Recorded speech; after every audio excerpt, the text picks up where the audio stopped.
3, 2, 1.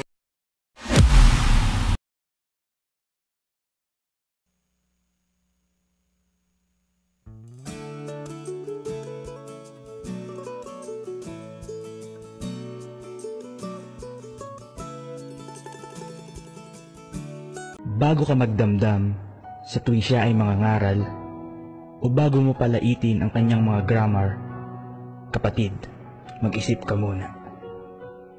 Bago ka magsalita laban sa kanyang mga desisyon, o pag-usapan ang mga pagkakamali sa kanyang pagmimisyon, kapatid, magdahan-dahan ka muna.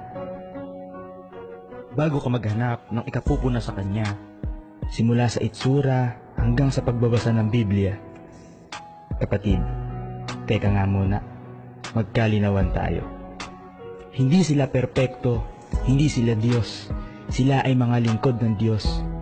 Oo, may pagkakataong mali ang kanilang mga grammar, o hindi maayos ang pananamit, dala ng pag-aaral hanggang madaling araw, wala ng panahon para sa sariling kaayusan, ngunit nagsusumikap mag-aral sa kaayusan ng nasasakupan.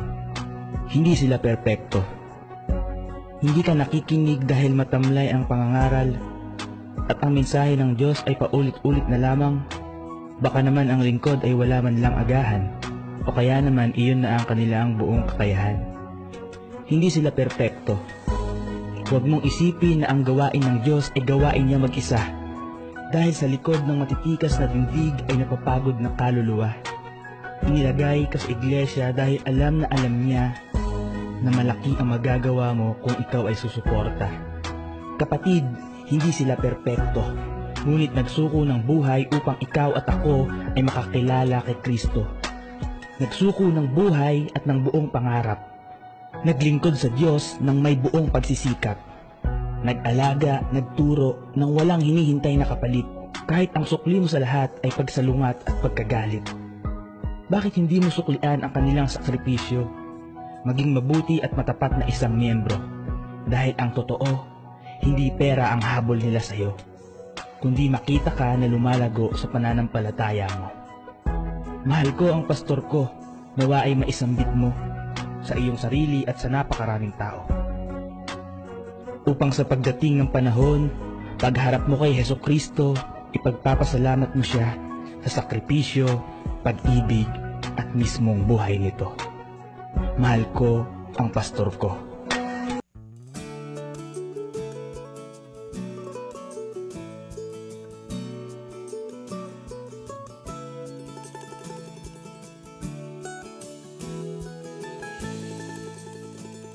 You answered the call and obeyed God's command. He sent you here, we know you're in His hand. Your message from the Word touches our very soul. We've seen your faithfulness and we want you to know. Pastor, we love you. We appreciate all you do. And God sees the sacrifice you've made for Jesus Christ. You pray for the lost, and God leads them to the cross. And we know one day you'll hear your Father say, "My child, well done. My child, well done." In the still quiet place, on your knees in prayer, God sees your tears, hears the burdens you bear. The Lord's by your side, blesses all that you do. Through the good and bad times, He'll see you through. Pastor, we love you. We appreciate all you do. And God sees the sacrifice you've made for Jesus Christ. You pray for the lost, and God leads them to the cross. And we we know one day you'll hear your father say, my child, well done. My child, well done. Pastor, we love you. We appreciate all you do. And God sees the sacrifice you've made for Jesus Christ. You pray for the lost, and God leads them to the cross. And we know one day you'll hear your father say, my child, well done. My child, well done. Oh, my child, well done. My child, well done.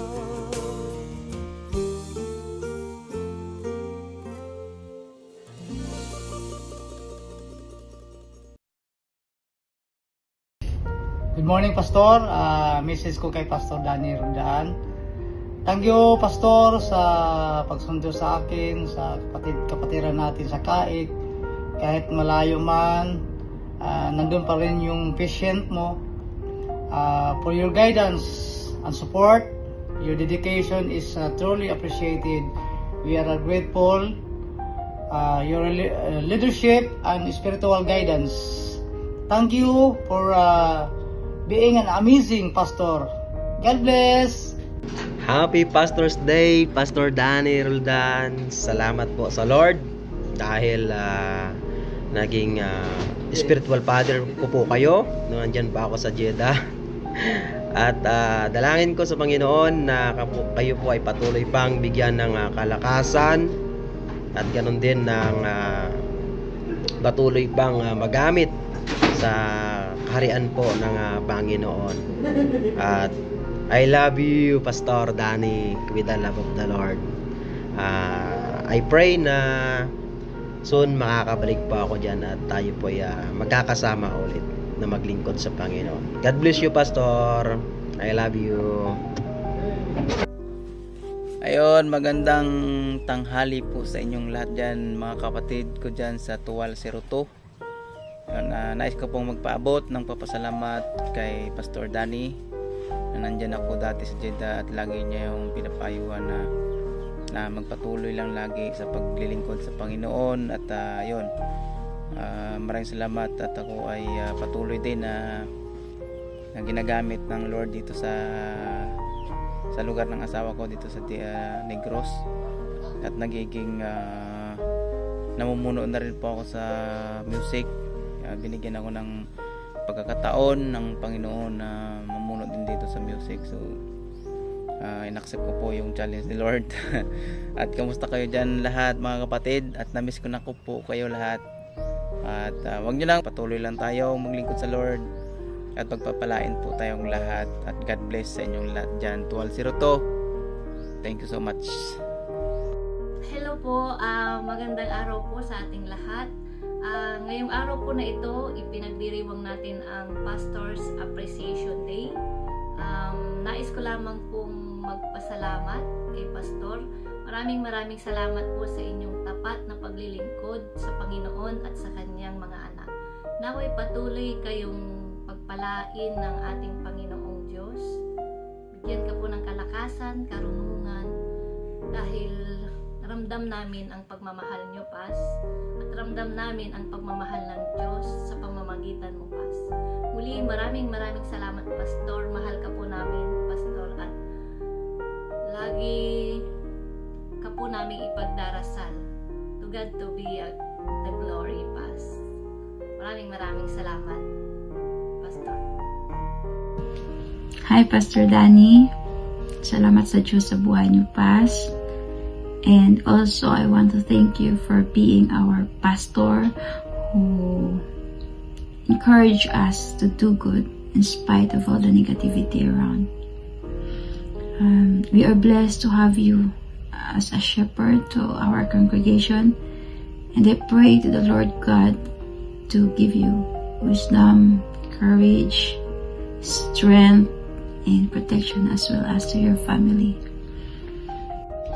May verse po ako na nabasa pa. Siguro alam niyo na po to, pero gusto ko lang pong i-share. Joshua 1 verse 9. Am I not commanded you? Be strong and courageous. Do not be frightened. Do not be dismayed. For the Lord God is with you wherever you go. God bless you, Pastor Danny. Magandang araw po sa inyong lahat at syempre po sa lahat po ng pastor sa JEDSA 1202. Binabati ko po kayo ng Happy Pastor Appreciation Month at binabati ko rin po syempre ang aking tatay, ang Papa Pastor Danny Roldan. Happy Pastor's Day po sa iyo at Happy Pastor's Appreciation Month din. Salamat at I am very blessed na ikaw ay aking naging tatay.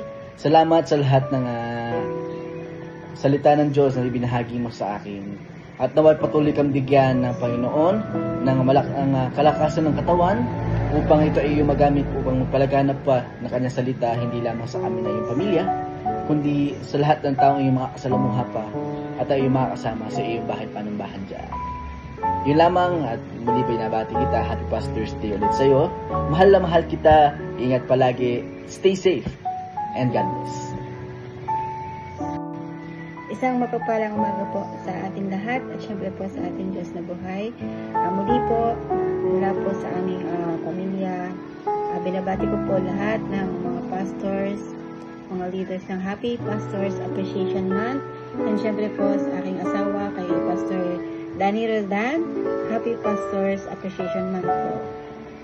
So, ang nais ko lang pong sabihin sa kanya, yung word ng God ay yung sinasabi po ng Joshua 1:9, no po.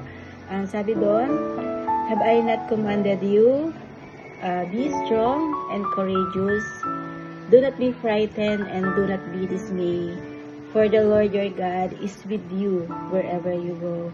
So, ano man po yung ginagawa mo, ano man po yung pamamalakad mo, decision mo, basta ito'y naka-align sa nais ng Lord and yung heart mo ay andun yung willingness mo na to serve with happy heart. Alam ko na lagi ka sasamahan ng banal na Espiritu sa lahat ng pamamalakad mo, sa lahat ng decision mo na ginagawa.